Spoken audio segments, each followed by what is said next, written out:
Carta de Paulo aos Hebreus, capítulo 1. Antigamente, por meio dos profetas, Deus falou muitas vezes e de muitas maneiras aos nossos antepassados. Mas nestes últimos tempos, Ele nos falou por meio do seu Filho. Foi Ele quem Deus escolheu para possuir todas as coisas, e foi por meio dele que Deus criou o universo. O Filho brilha com o brilho da glória de Deus e é a perfeita semelhança do próprio Deus. Ele sustenta o universo com a sua palavra poderosa. E depois de ter purificado os seres humanos dos seus pecados, sentou-se no céu, do lado direito de Deus, o Todo-Poderoso. Assim Deus fez com que o Filho fosse superior aos anjos e lhe deu um nome que é superior ao nome deles. Pois Deus nunca disse a nenhum dos seus anjos: "Você é o meu filho, hoje eu me tornei o seu pai." E também não disse a respeito de nenhum anjo: "Eu serei o pai dele, e ele será o meu filho." Porém, quando Deus enviou ao mundo seu primeiro filho, ele disse: "Que todos os anjos de Deus o adorem." A respeito dos anjos, Deus disse: "Deus faz com que os seus anjos se tornem ventos, e os seus servidores chamas de fogo." Mas a respeito do Filho, ele disse: "O teu reino, ó Deus, vai durar para todo sempre. Tu governarás o teu povo com justiça. Tu amas o bem e odeias o mal. Foi por isso que Deus, o teu Deus, te escolheu e te deu a alegria de receber uma honra muito maior do que a dos teus companheiros." E as Escrituras também dizem: "Tu, Senhor, no começo criaste a terra, e com as tuas próprias mãos fizeste os céus. A terra e o céu vão acabar, mas tu viverás para sempre. Eles ficarão velhos como roupa. Tu os dobrarás como se dobra um casaco, e serão trocados como se troca de roupa. Mas tu és sempre o mesmo, e a tua vida não tem fim." Deus nunca disse a nenhum dos seus anjos: "Sente-se do meu lado direito, até que eu ponha os seus inimigos como estrado debaixo dos seus pés." Então, o que são os anjos? Todos eles são espíritos que servem a Deus, os quais ele envia para ajudar os que vão receber a salvação.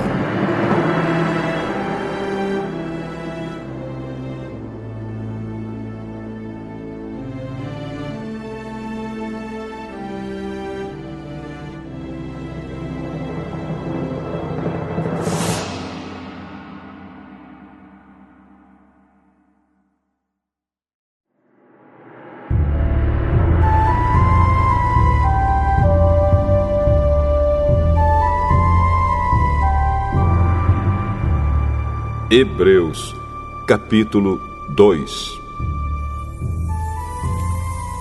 Por isso devemos prestar mais atenção nas verdades que temos ouvido, para não nos desviarmos delas. Não há dúvida de que a mensagem que foi dada por meio dos anjos é verdadeira. E aqueles que não a seguiram nem foram obedientes a ela, receberam o castigo que mereciam. Sendo assim, como é que nós escaparemos do castigo se desprezarmos uma salvação tão grande? Primeiro, o próprio Senhor Jesus anunciou essa salvação, e depois aqueles que a ouviram nos provaram que ela é verdadeira. Ao mesmo tempo, por meio de sinais de poder, maravilhas e muitos tipos de milagres, Deus confirmou o testemunho deles. E, de acordo com a sua vontade, distribuiu também os dons do Espírito Santo. Pois Deus não deu aos anjos o poder de governar o mundo novo que está por vir, o mundo do qual estamos falando. Pelo contrário, em alguma parte das Escrituras Sagradas, alguém afirma: que é um simples ser humano, ó Deus, para que penses nele? Que é o ser mortal para que te preocupes com ele? Tu o colocaste por pouco tempo em posição inferior à dos anjos. Tu lhe deste a glória e a honra de um rei e puseste todas as coisas debaixo do domínio dele. Quando se diz que Deus pôs todas as coisas debaixo do domínio dele, isso quer dizer que nada ficou de fora. Porém, não vemos o ser humano governando hoje todas as coisas. Mas nós vemos Jesus fazendo isso. Por um pouco de tempo, ele foi colocado em posição inferior à dos anjos, para que, pela graça de Deus, ele morresse por todas as pessoas. Agora nós o vemos coroado de glória e de honra por causa da morte que ele sofreu. Pois Deus, que cria e sustenta todas as coisas, fez o que era apropriado e tornou Jesus perfeito por meio do sofrimento. Deus fez isso a fim de que muitos, isto é, os seus filhos, tomassem parte na glória de Jesus. Pois é Jesus quem os guia para a salvação. Jesus purifica as pessoas dos seus pecados, e todos, tanto ele como os que são purificados, têm o mesmo Pai. É por isso que Jesus não se envergonha de chamá-los de irmãos. Como ele diz: ó Deus, eu falarei a respeito de ti aos meus irmãos e te louvarei na reunião do povo. Diz também: eu confiarei nele. E diz ainda: aqui estou eu com os filhos que Deus me deu. Os filhos, como ele os chama, são pessoas de carne e sangue. E por isso o próprio Jesus se tornou igual a eles, tomando parte na natureza humana deles. Ele fez isso para que, por meio da sua morte, pudesse destruir o diabo, que tem poder sobre a morte. E também para libertar os que foram escravos toda a sua vida por causa do medo da morte. É claro que ele não veio para ajudar os anjos. Em vez disso, como dizem as Escrituras, ele ajuda os descendentes de Abraão. Isso quer dizer que foi preciso que Jesus se tornasse em tudo igual aos seus irmãos, a fim de ser o grande sacerdote deles, bondoso e fiel no seu serviço a Deus, para que os pecados do povo fossem perdoados. E agora Jesus pode ajudar os que são tentados, pois ele mesmo foi tentado e sofreu.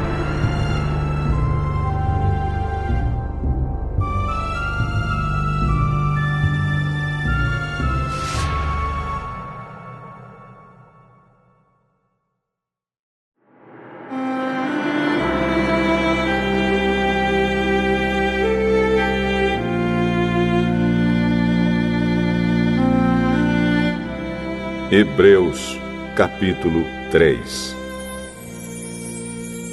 Meus irmãos na fé, vocês que também foram chamados por Deus, olhem para Jesus, que Deus enviou para ser o grande sacerdote da fé que professamos. Pois ele foi fiel a Deus, que o escolheu para esse serviço, assim como Moisés foi fiel no seu trabalho em toda a casa de Deus. Assim como a pessoa que constrói uma casa é mais importante do que a casa, assim também Jesus é mais importante do que Moisés.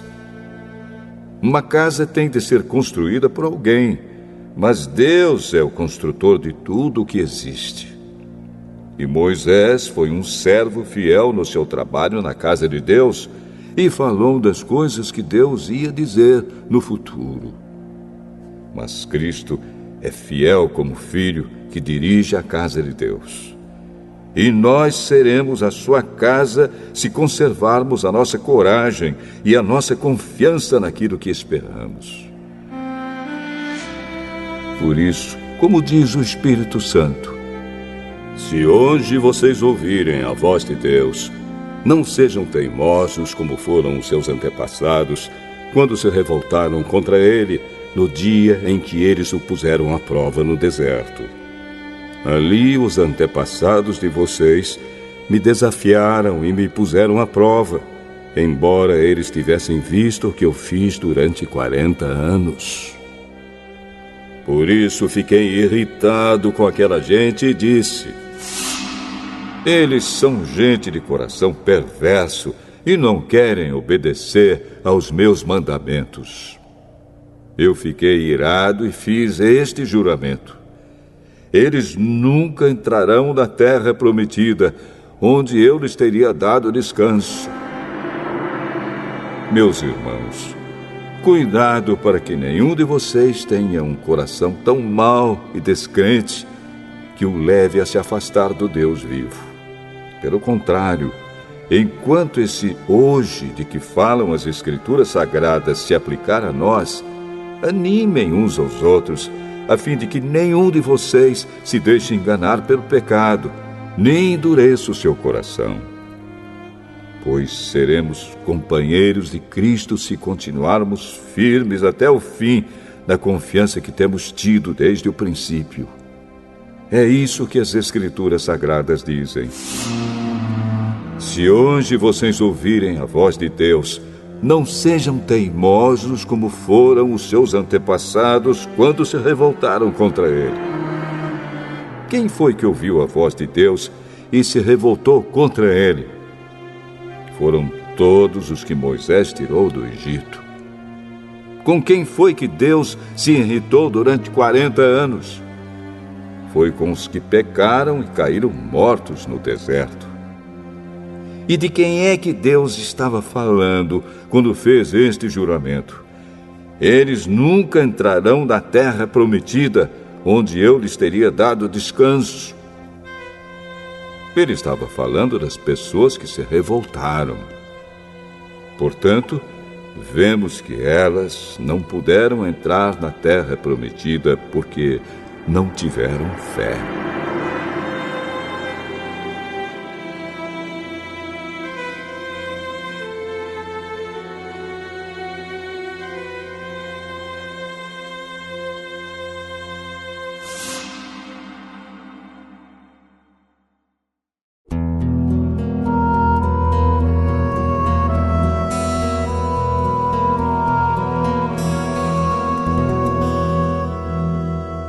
Hebreus, capítulo 4. Deus nos deixou a promessa de que podemos receber o descanso de que Ele falou. Portanto, tenhamos muito cuidado para que Deus não julgue que algum de vocês tenha falhado, deixando assim de receber esse descanso. Pois, assim como aquelas pessoas ouviram, também nós ouvimos a boa notícia. Elas ouviram a mensagem, porém, ela não lhes fez nenhum bem, porque quando a ouviram, não a receberam com fé.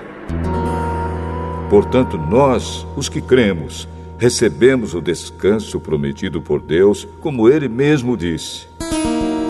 Eu fiquei irado e fiz este juramento: eles nunca entrarão na terra prometida, onde eu lhes teria dado descanso. Ele disse isso, embora o seu trabalho já estivesse terminado, desde o tempo em que havia criado o mundo.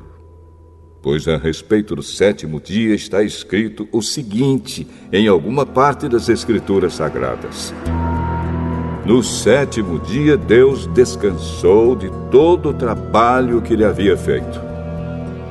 E o mesmo assunto é repetido: eles nunca entrarão na terra prometida, onde eu lhes teria dado descanso. Aqueles que foram os primeiros a ouvir a boa notícia não tiveram fé e por isso não receberam esse descanso. Portanto, há outros que vão recebê-lo. A prova disso é que Deus marca outro dia chamado hoje. Ele falou disso muitos anos depois, por meio de Davi, no trecho das Escrituras já citado. Se hoje vocês ouvirem a voz de Deus, não sejam teimosos. Se Josué tivesse dado ao povo esse descanso, Deus não teria falado mais tarde a respeito de outro dia. Assim, ainda fica para o povo de Deus um descanso, como o descanso de Deus no 7º dia. Porque quem receber o descanso que Deus prometeu, vai descansar de todos os seus trabalhos, assim como Deus descansou dos trabalhos dele. Portanto, façamos tudo para receber esse descanso, e assim nenhum de nós deixará de recebê-lo, como aconteceu com aquelas pessoas por terem se revoltado. Pois a palavra de Deus é viva e poderosa, e corta mais do que qualquer espada afiada dos dois lados. Ela vai até o lugar mais fundo da alma e do espírito, vai até o íntimo das pessoas e julga os desejos e pensamentos do coração delas. Não há nada que se possa esconder de Deus. Em toda a criação, tudo está descoberto e aberto diante dos seus olhos, e é a Ele que todos nós teremos de prestar contas.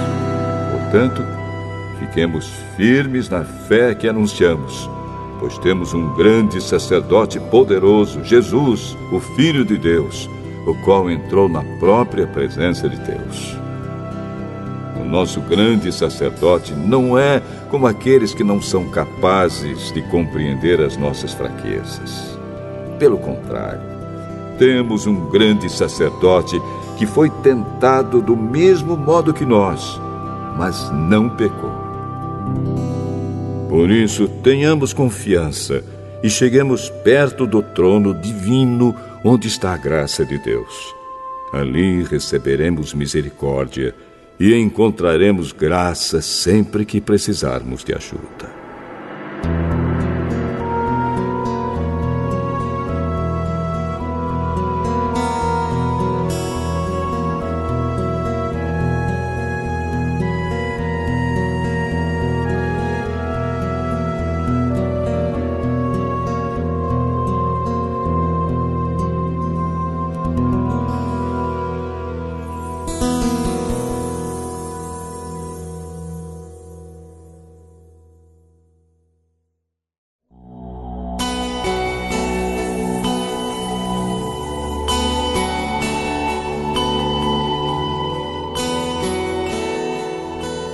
Hebreus, capítulo 5.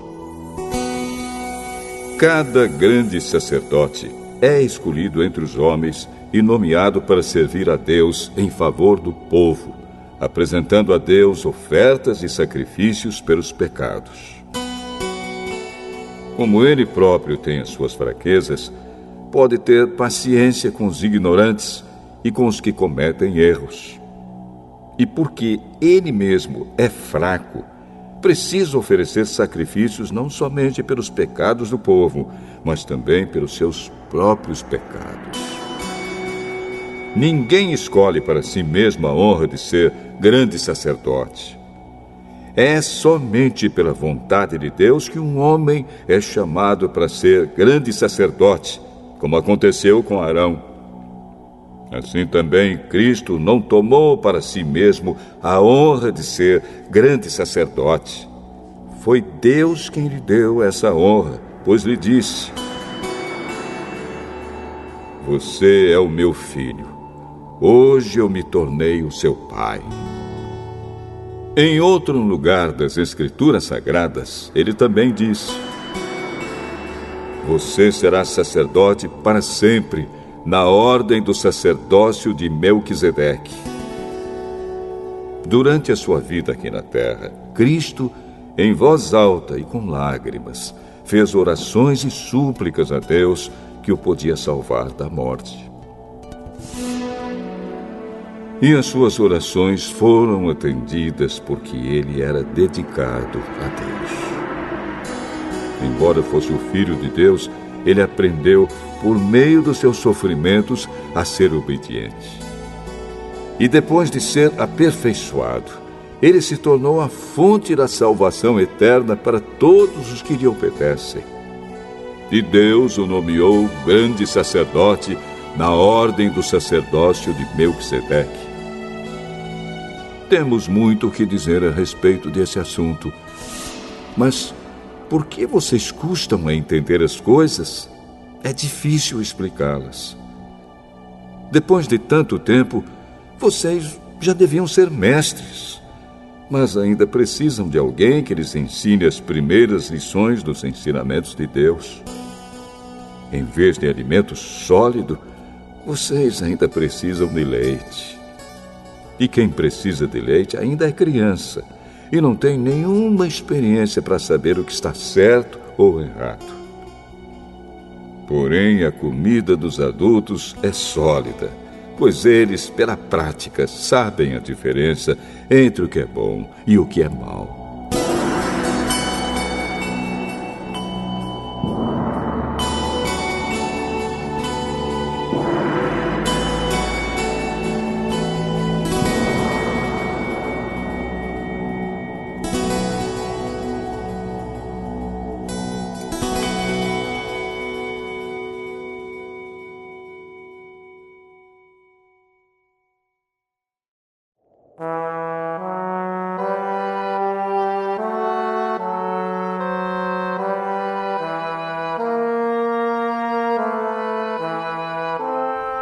Hebreus, capítulo 6. Assim, vamos em frente a fim de chegarmos ao ensinamento de adultos, deixando para trás as primeiras lições da mensagem de Cristo. Nós não vamos colocar de novo as bases dessa mensagem, isto é, a necessidade de abandonar uma vida inútil e de crer em Deus.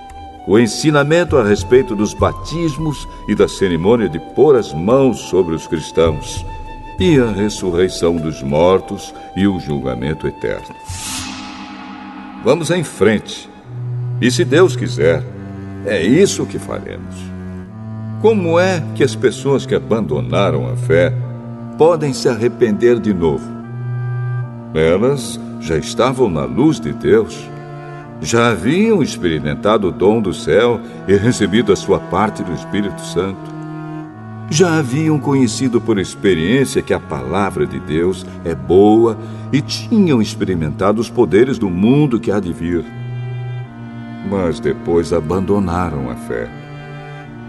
É impossível levar essas pessoas a se arrependerem de novo, pois estão crucificando outra vez o Filho de Deus e zombando publicamente dele. Deus abençoa a terra que recebe a chuva, a qual muitas vezes cai sobre ela e produz plantas úteis para aqueles que trabalham nela. Mas a terra que produz mato e espinhos não serve para nada. Ela corre o perigo de ser amaldiçoada por Deus e acaba sendo queimada.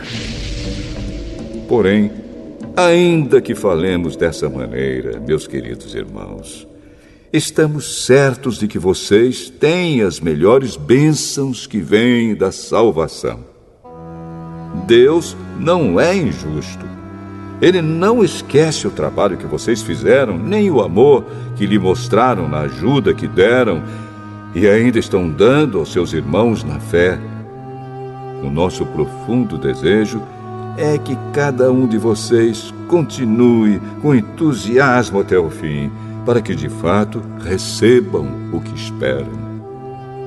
Não queremos que se tornem preguiçosos, mas que sejam como os que creem e têm paciência, para que assim recebam o que Deus prometeu. Deus fez a promessa a Abraão e jurou cumpri-la. E como não havia ninguém maior do que ele mesmo, Deus jurou pelo seu próprio nome. Ele disse a Abraão: Eu prometo que abençoarei você ricamente e lhe darei muitos descendentes. Abraão teve paciência e por isso recebeu o que Deus havia prometido. Quando alguém jura, usa o nome de uma pessoa que é maior do que ele e o juramento acaba com qualquer discussão. Deus quis deixar bem claro aos que iam receber o que ele havia prometido que jamais mudaria sua decisão. Por isso, junto com a promessa, fez o juramento. Portanto, há duas coisas que não podem ser mudadas, e a respeito delas, Deus não pode mentir. E assim nós, que encontramos segurança nele, nos sentimos muito encorajados a nos manter firmes na esperança que nos foi dada. Essa esperança mantém segura e firme a nossa vida, assim como a âncora mantém seguro o barco. Ela passa pela cortina do templo do céu e entra no lugar santíssimo celestial.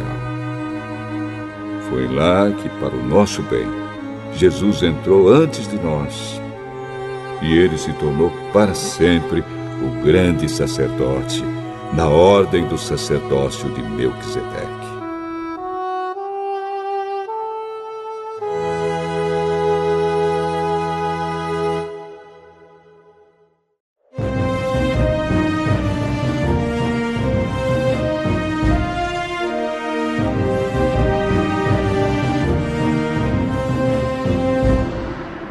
Hebreus, capítulo 7. Esse Melquisedeque era rei da cidade de Salém e sacerdote do Deus Altíssimo. Quando Abraão estava voltando da batalha em que matou os reis, Melquisedeque foi ao encontro dele e o abençoou. Abraão lhe deu a 10ª parte de tudo que ele havia tomado dos inimigos na batalha. O nome de Melquisedeque quer dizer, primeiramente, Rei da Justiça. E porque ele era rei de Salém, o seu nome também quer dizer Rei da Paz. Não se conhece o pai, nem a mãe, nem qualquer antepassado de Melquisedeque. E também não se sabe nada sobre o seu nascimento ou sobre a sua morte.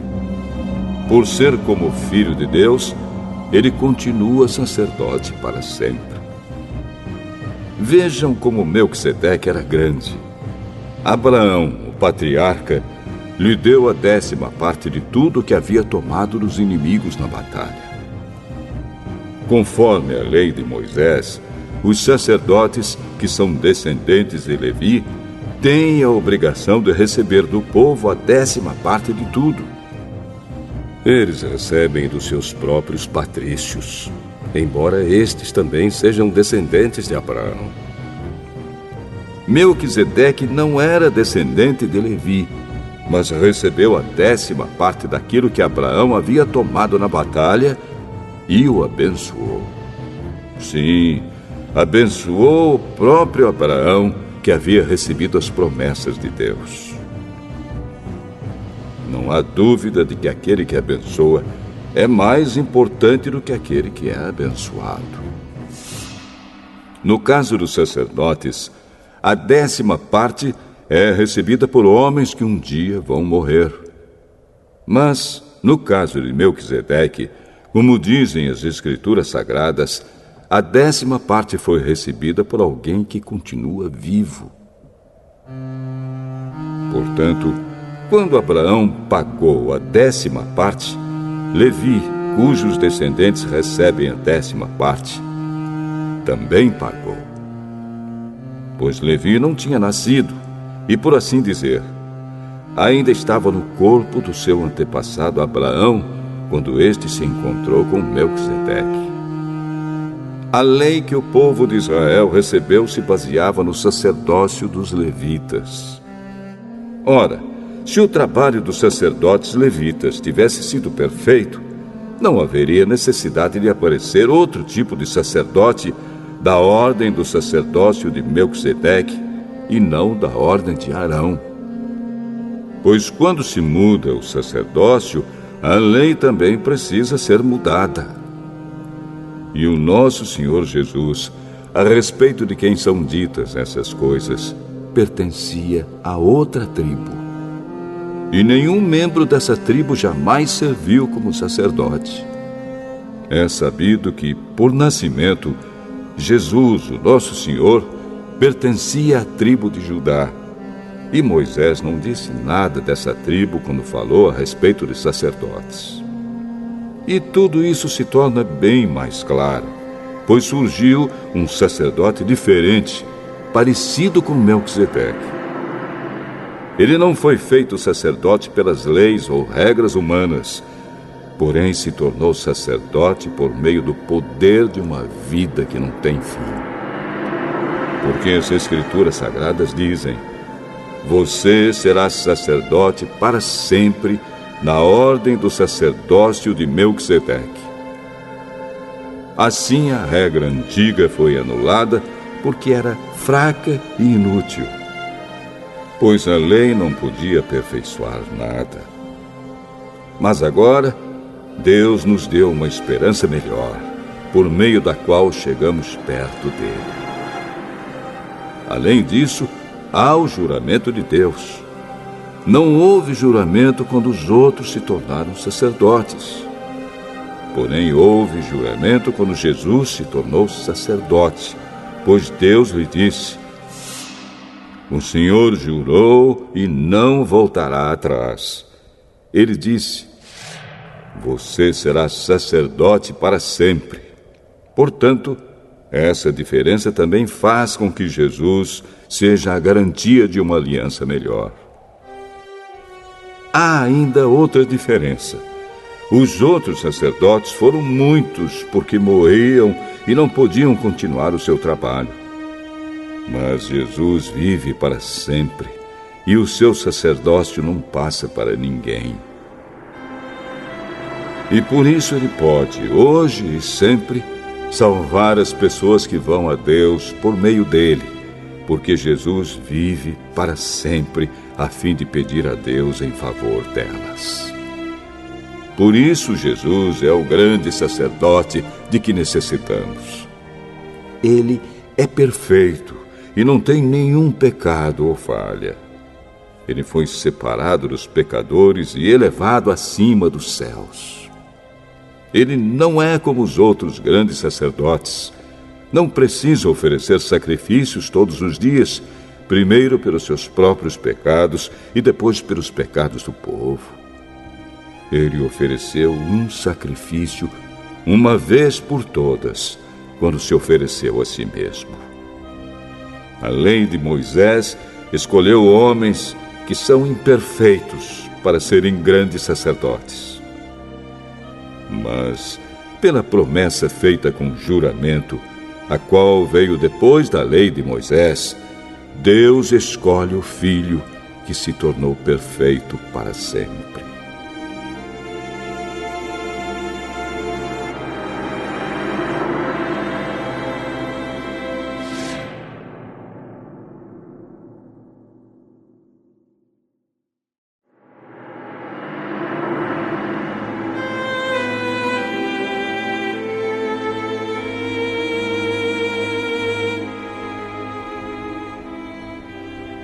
Hebreus, capítulo 8.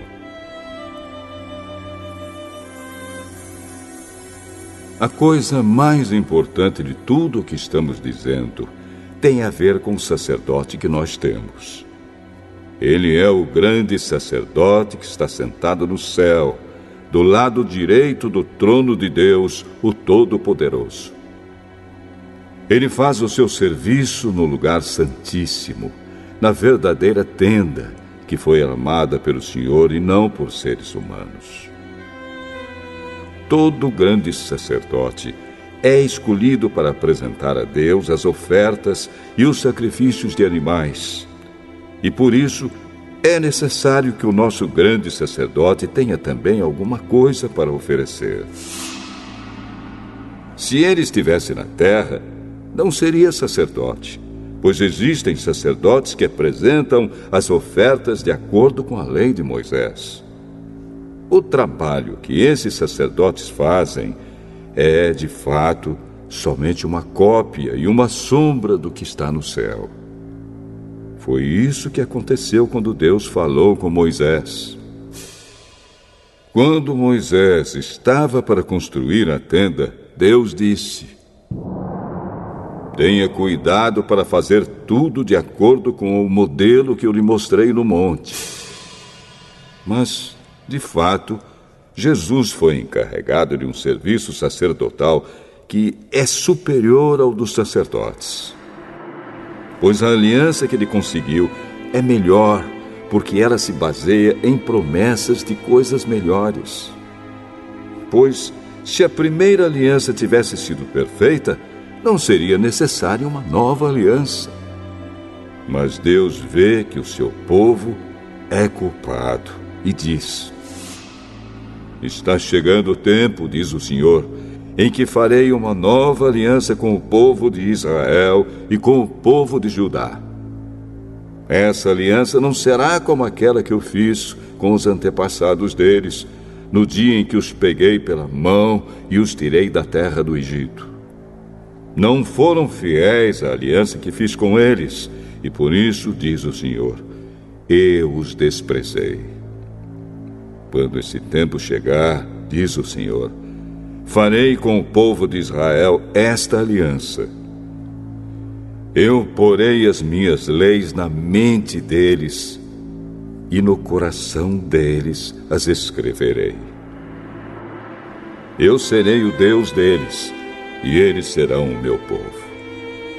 Ninguém vai precisar ensinar o seu patrício nem o seu parente, dizendo: procure conhecer o Senhor, porque todos me conhecerão, tanto as pessoas mais humildes como as mais importantes. Pois eu perdoarei os seus pecados e nunca mais lembrarei das suas maldades. E quando Deus fala da nova aliança, é porque ele já tornou velha a primeira. E o que está ficando velho e gasto vai desaparecer logo.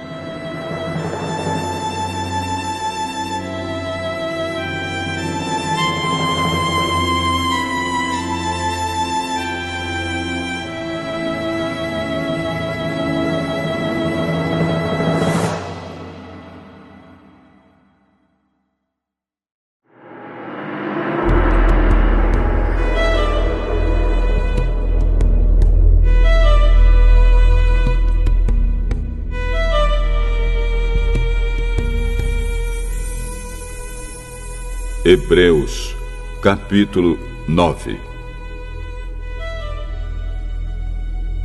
A primeira aliança tinha leis sobre adoração e tinha também um santuário construído por seres humanos onde se adorava a Deus.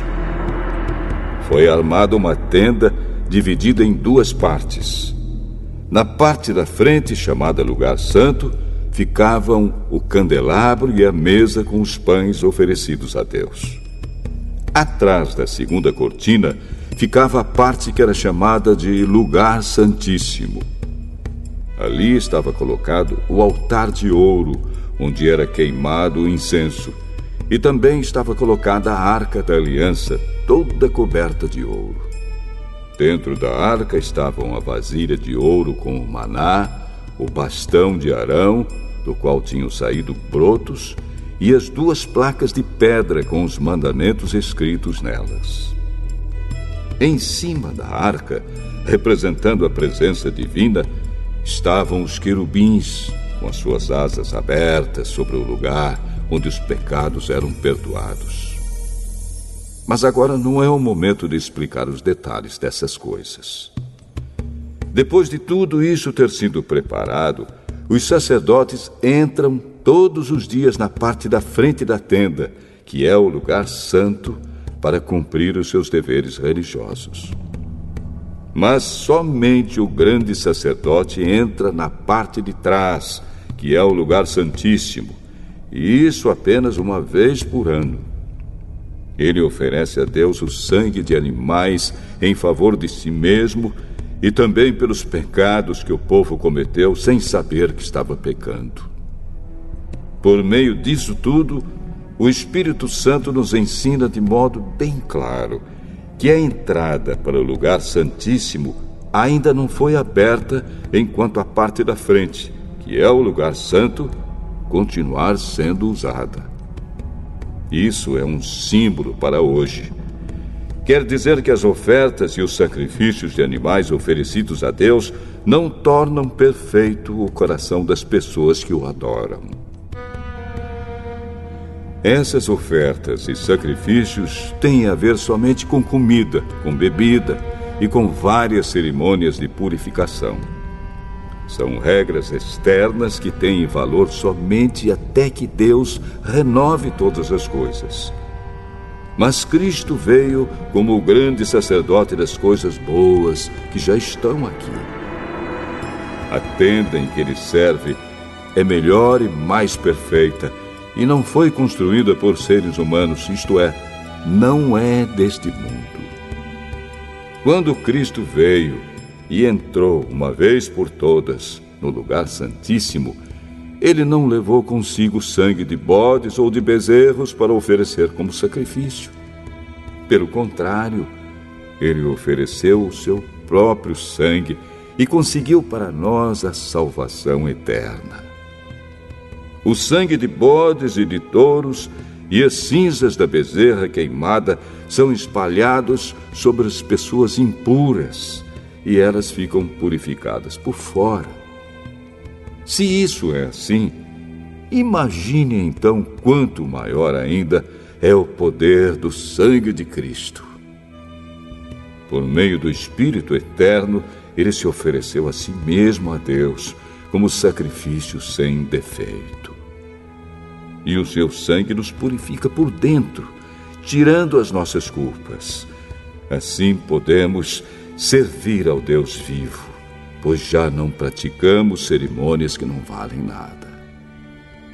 Portanto, é Cristo quem consegue fazer uma nova aliança, para que os que foram chamados por Deus possam receber as bênçãos eternas que o próprio Deus prometeu.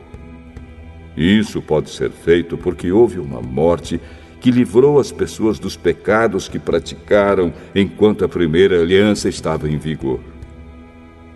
Onde há um testamento, é necessário provar que a pessoa que o fez já morreu. Pois o testamento não vale nada enquanto estiver vivo quem o fez. Só depois da morte dessa pessoa é que o testamento tem valor. É por isso que a primeira aliança entrou em vigor somente com o uso do sangue de animais. Em primeiro lugar, Moisés anunciou ao povo todos os mandamentos conforme estavam na lei. Depois pegou o sangue dos bezerros e dos bodes, misturou com água e borrifou o livro da lei e todo o povo, usando lã tingida de vermelho e hisopo.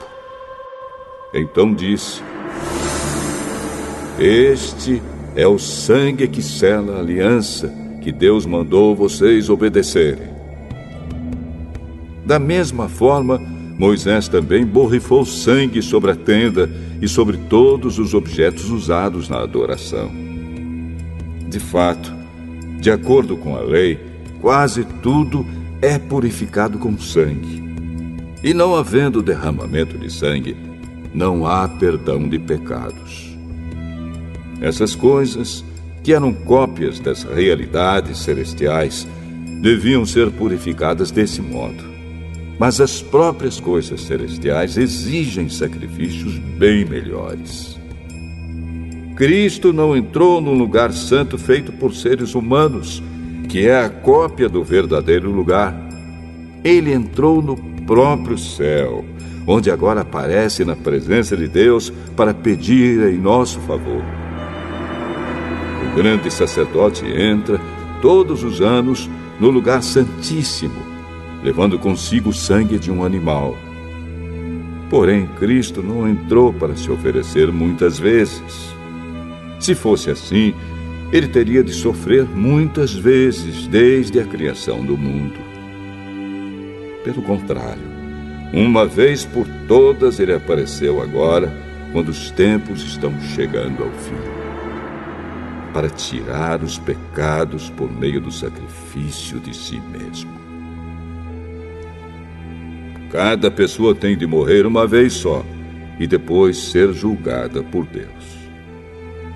Assim também Cristo foi oferecido uma só vez em sacrifício para tirar os pecados de muitas pessoas. Depois ele aparecerá pela segunda vez, não para tirar pecados, mas para salvar as pessoas que estão esperando por ele.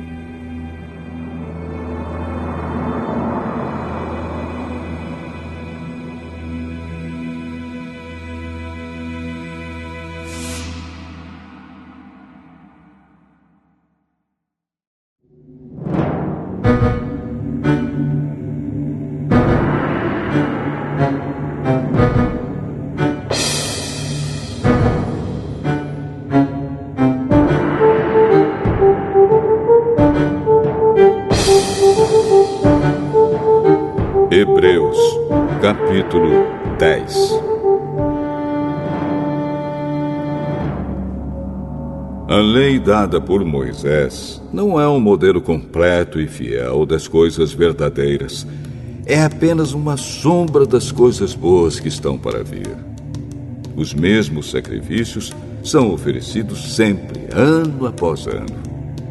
Portanto, como pode a lei, por meio desses sacrifícios, aperfeiçoar as pessoas que chegam perto de Deus? Se as pessoas que adoram a Deus tivessem sido purificadas dos seus pecados, não se sentiriam mais culpadas de nenhum pecado e todos os sacrifícios terminariam. Em vez disso, esses sacrifícios, realizados ano após ano, servem para fazer com que as pessoas lembrem dos seus pecados. Pois o sangue de touros e de bodes não pode, de modo nenhum, tirar os pecados de ninguém. Por isso, Cristo, ao entrar no mundo, disse: Tu, ó Deus, não queres animais oferecidos em sacrifícios, nem ofertas de cereais, mas preparaste um corpo para mim. Não te agradam as ofertas de animais queimados inteiros no altar, nem os sacrifícios oferecidos para tirar pecados. Então eu disse: Estou aqui, ó Deus. Venho fazer a tua vontade, assim como está escrito a meu respeito no livro da lei. Primeiro ele disse: Tu não queres sacrifícios ou ofertas de animais, e não te agradam as ofertas dos animais queimados inteiros no altar, nem os sacrifícios oferecidos para tirar pecados. Ele disse isso embora todos os sacrifícios sejam oferecidos de acordo com a lei. Depois ele disse: Estou aqui, ó Deus, para fazer a tua vontade. Assim Deus acabou com todos os antigos sacrifícios e pôs no lugar deles o sacrifício de Cristo. E porque Jesus Cristo fez o que Deus quis, nós somos purificados do pecado pela oferta que ele fez, uma vez por todas, do seu próprio corpo. Todo sacerdote judeu cumpre todos os dias os seus deveres religiosos e oferece muitas vezes os mesmos sacrifícios, mas estes nunca poderão tirar pecados. Porém, Jesus Cristo ofereceu só um sacrifício para tirar pecados, uma oferta que vale para sempre, e depois sentou-se do lado direito de Deus. Ali, Jesus está esperando até que Deus ponha os seus inimigos como estrado debaixo dos pés dele. Assim, com um sacrifício só, ele aperfeiçoou para sempre os que são purificados do pecado. E o Espírito Santo também nos dá o seu testemunho sobre isso. Primeiro ele diz: Quando esse tempo chegar, diz o Senhor, Eu farei com o povo de Israel esta aliança. Porei as minhas leis no coração deles e na mente deles as escreverei. Depois ele diz: não lembrarei mais dos seus pecados nem das suas maldades. Assim, quando os pecados são perdoados, já não há mais necessidade de oferta para tirá-los. Por isso, irmãos, por causa da morte de Jesus na cruz, nós temos completa liberdade de entrar no lugar santíssimo. Por meio da cortina, isto é, por meio do seu próprio corpo, ele nos abriu um caminho novo e vivo.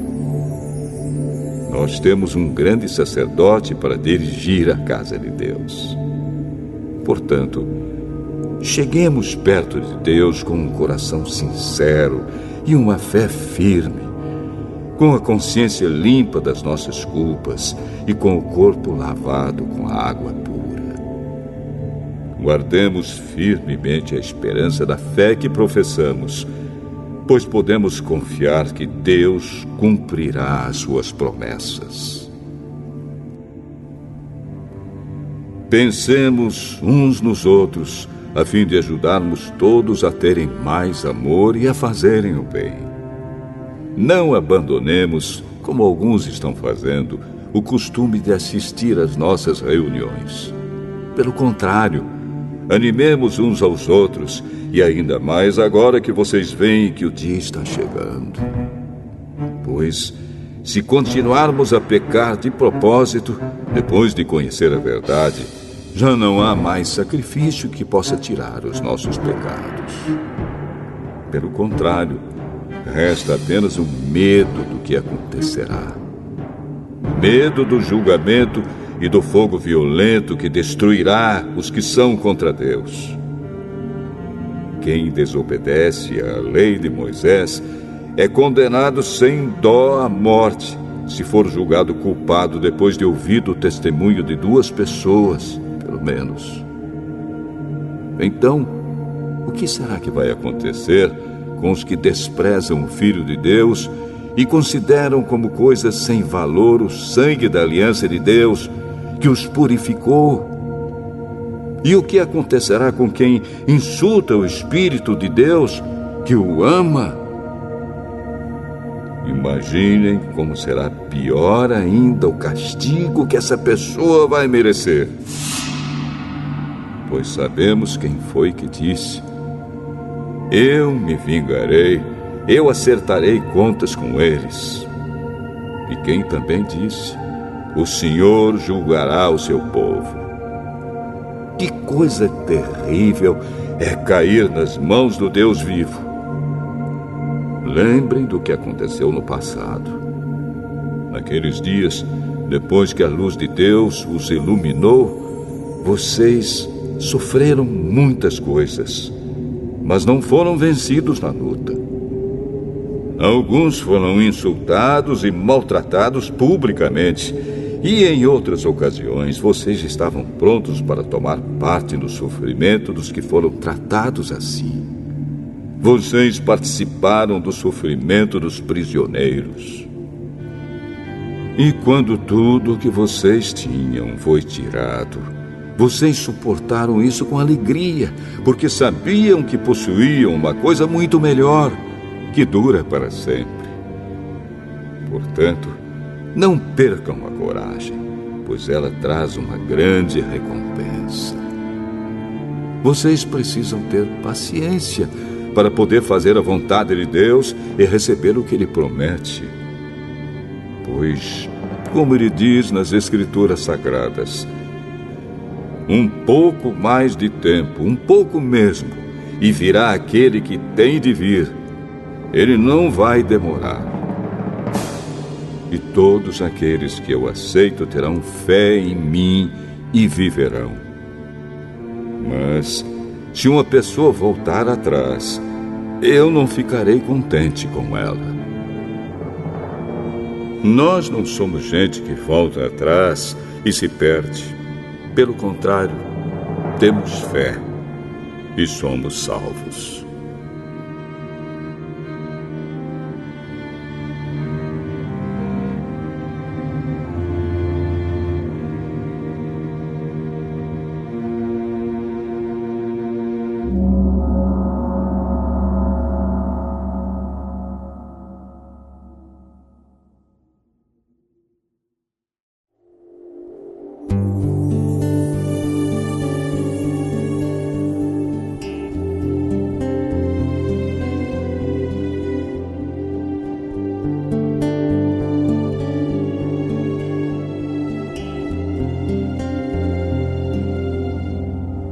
Hebreus, capítulo 11. A fé é a certeza de que vamos receber as coisas que esperamos e a prova de que existem coisas que não podemos ver. Foi pela fé que as pessoas do passado conseguiram a aprovação de Deus. É pela fé que entendemos que o universo foi criado pela palavra de Deus e que aquilo que pode ser visto foi feito daquilo que não se vê. Foi pela fé que Abel ofereceu a Deus um sacrifício melhor do que o de Caim. Pela fé, ele conseguiu a aprovação de Deus como homem correto, tendo o próprio Deus aprovado as suas ofertas.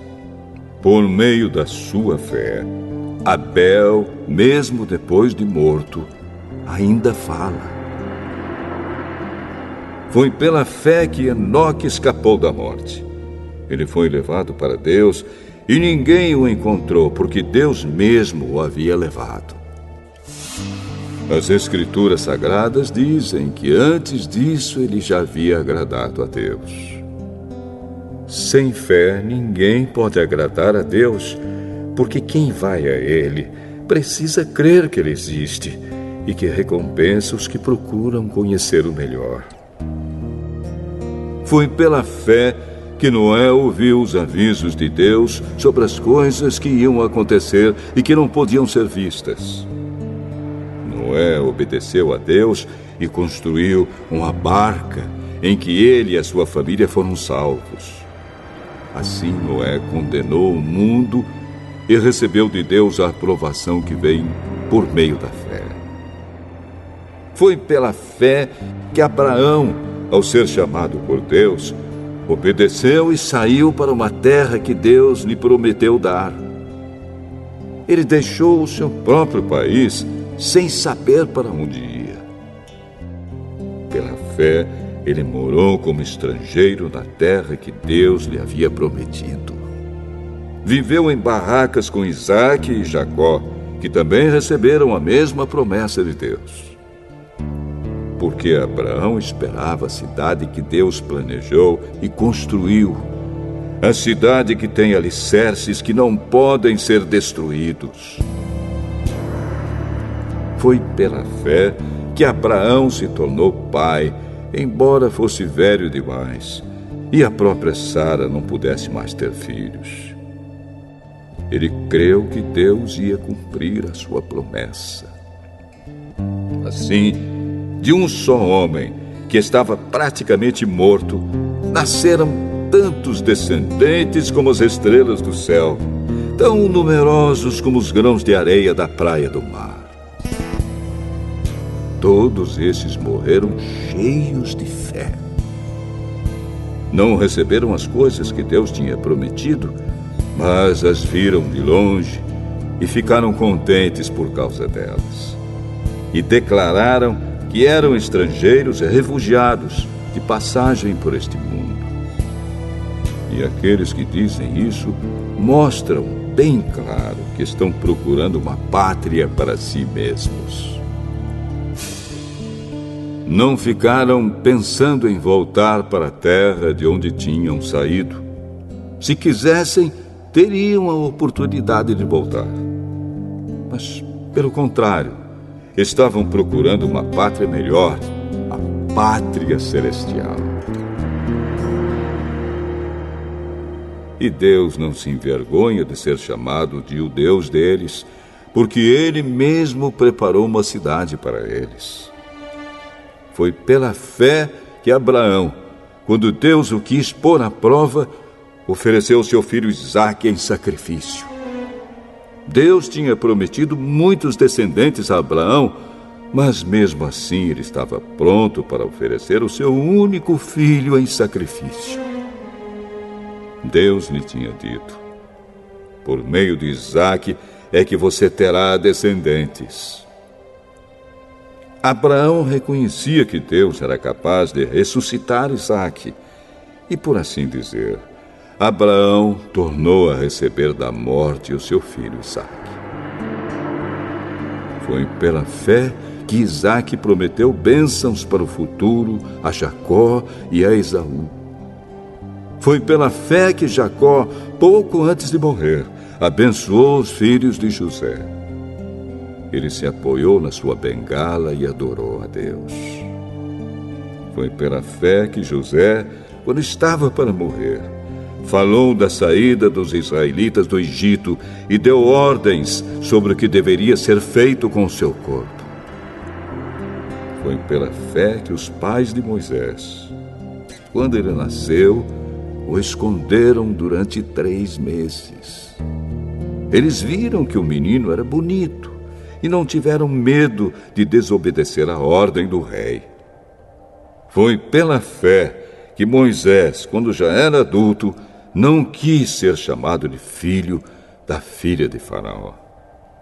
Ele preferiu sofrer com o povo de Deus em vez de gozar, por pouco tempo, os prazeres do pecado. Ele achou que era muito melhor sofrer o desprezo por causa do Messias do que possuir todos os tesouros do Egito. É que ele tinha os olhos fixos na recompensa futura. Foi pela fé que Moisés saiu do Egito, sem ter medo da raiva do rei, e continuou firme, como se estivesse vendo o Deus invisível.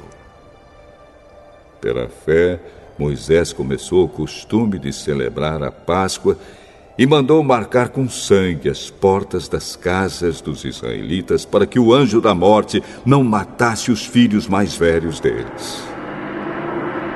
Foi pela fé que os israelitas atravessaram o Mar Vermelho como se fosse terra seca. E quando os egípcios tentaram atravessar, o mar os engoliu. Foi pela fé que caíram as muralhas de Jericó, depois que os israelitas marcharam em volta delas durante 7 dias. Foi pela fé que Raabe, a prostituta, não morreu com os que tinham desobedecido a Deus, pois ela havia recebido bem os espiões israelitas. O que mais posso dizer? O tempo é pouco para falar de Gideão, de Baraque, de Sansão, de Jefté, de Davi, de Samuel e dos profetas. Pela fé, eles lutaram contra nações inteiras e venceram. Fizeram o que era correto e receberam o que Deus lhes havia prometido. Fecharam a boca de leões, apagaram incêndios terríveis e escaparam de serem mortos à espada. Eram fracos, mas se tornaram fortes. Foram poderosos na guerra e venceram exércitos estrangeiros. Pela fé, mulheres receberam de volta os seus mortos, que ressuscitaram. Outros foram torturados até a morte. Eles recusaram ser postos em liberdade a fim de ressuscitar para uma vida melhor. Alguns foram insultados e surrados, e outros acorrentados e jogados na cadeia. Outros foram mortos a pedradas, outros cerrados pelo meio, e outros mortos à espada. Andaram de um lado para outro vestidos de peles de ovelhas e de cabras, eram pobres, perseguidos e maltratados. Andaram como refugiados pelos desertos e montes, vivendo em cavernas e em buracos na terra. O mundo não era digno deles. Porque creram, todas essas pessoas foram aprovadas por Deus, mas não receberam o que ele havia prometido. Pois Deus tinha preparado um plano ainda melhor para nós, a fim de que somente conosco elas fossem aperfeiçoadas.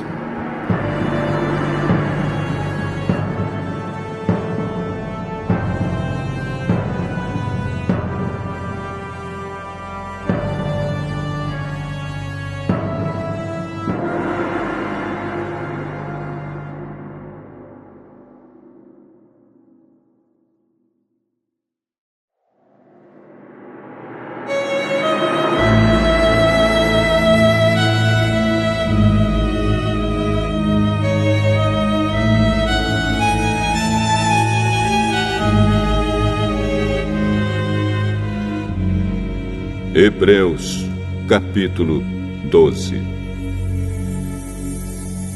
Assim, nós temos essa grande multidão de testemunhas ao nosso redor.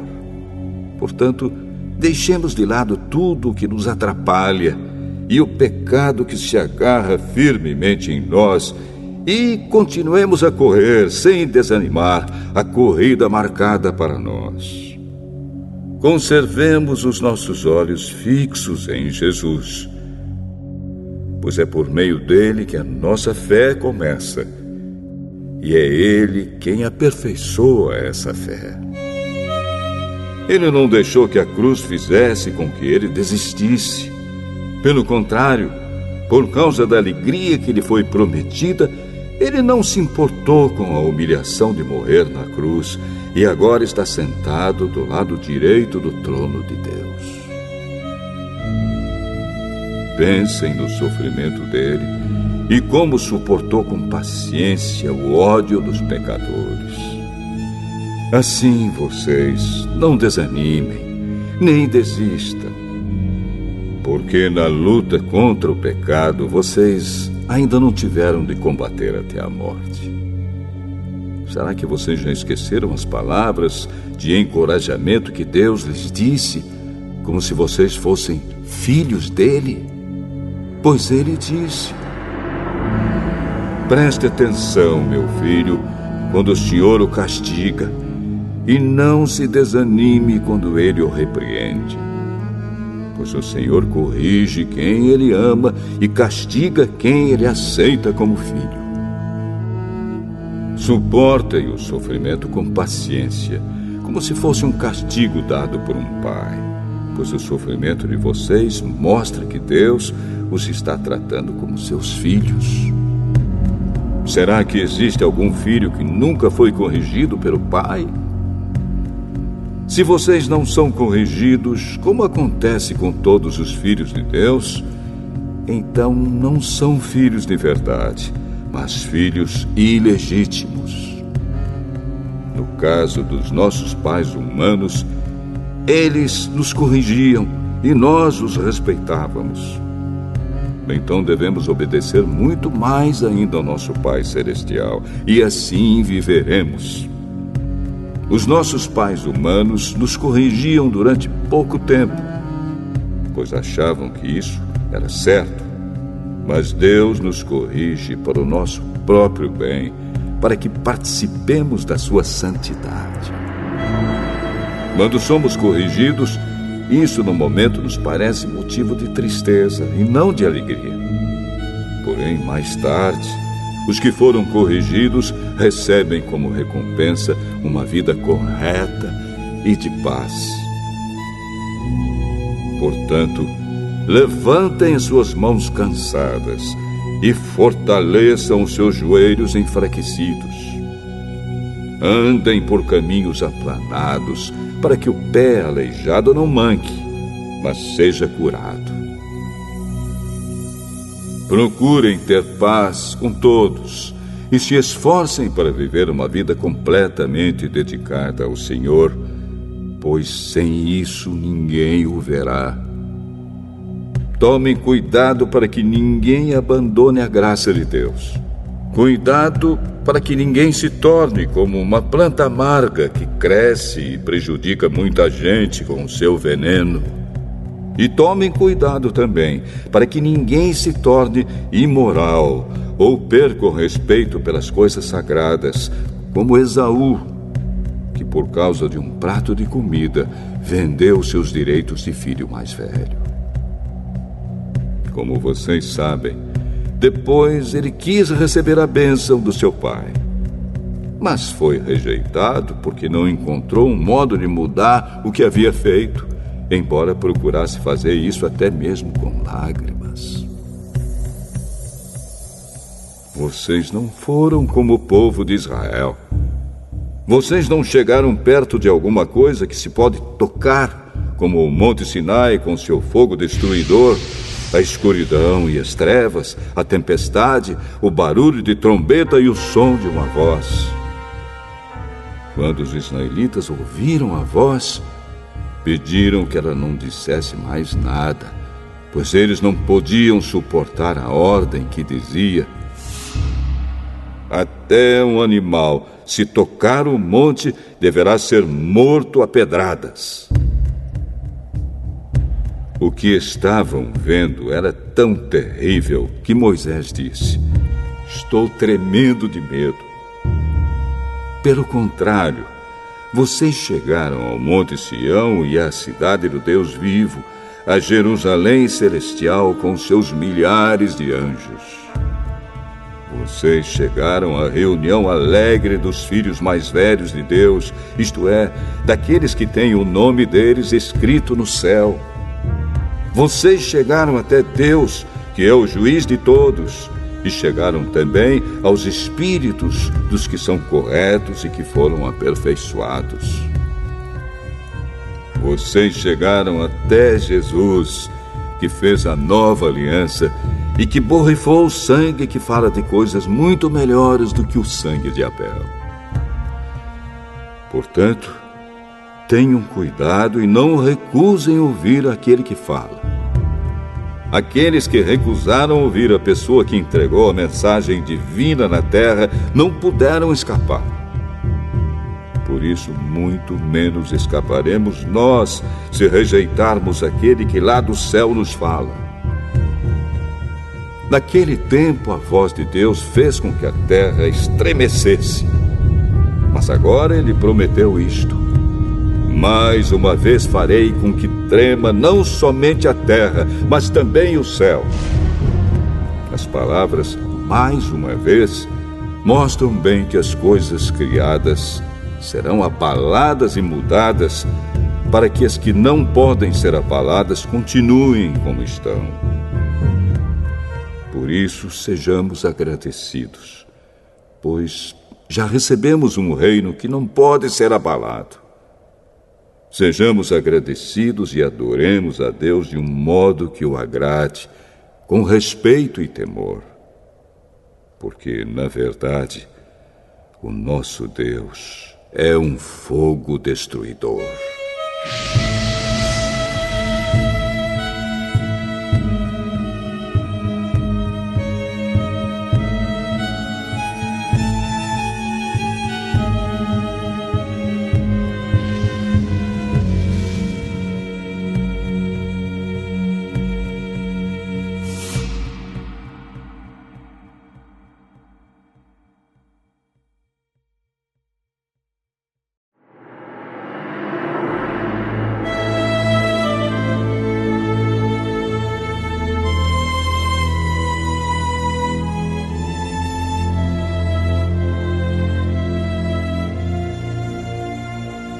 Hebreus, capítulo 13. Continuem a amar uns aos outros como irmãos em Cristo. Não deixem de receber bem aqueles que vêm à casa de vocês, pois alguns que foram hospitaleiros receberam anjos sem saber. Lembrem dos presos, como se vocês estivessem na cadeia com eles. Lembrem dos que sofrem, como se vocês estivessem sofrendo com eles. Que o casamento seja respeitado por todos, e que os maridos e as esposas sejam fiéis um ao outro. Deus julgará os imorais e os que cometem adultério.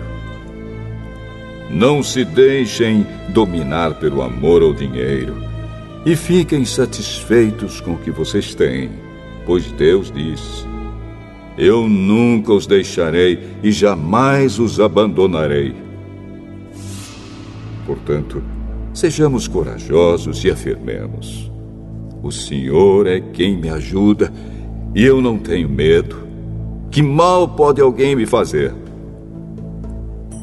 Lembrem dos seus primeiros líderes espirituais que anunciaram a mensagem de Deus a vocês.